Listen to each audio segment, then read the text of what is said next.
तर कसं वाटलं अवधूत दादा समोरच उभं राहून त्यांनीच बनवलेलं गाणं गायलं. कसं वाटतंय चिन्मय? आता नाही पण हे खरंच ही जी व्यक्ती म्युझिकशी रिलेटेड आहे त्याचं हे स्वप्नच असतं की अवधूत दादासोबत एकदा काहीतरी सादर करणं. आणि मला वाटतंय जर का असं सादर करणार असतील तर अवधूत दादांनी जे सांगितलं ना ते घडायला फार वेळ लागणार नाहीये.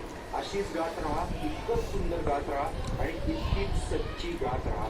जोरदार टाळ्या होऊन जाऊ द्या गीत मागणीसाठी.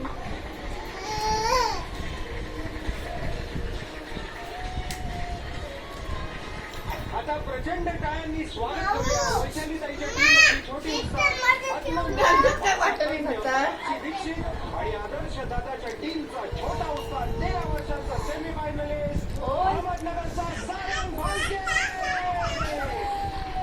आईला पाठवायचंय बोलला.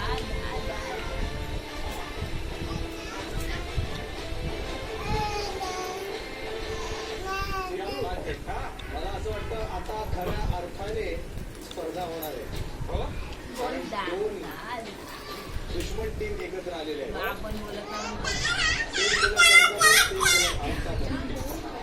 दुश्मन टीम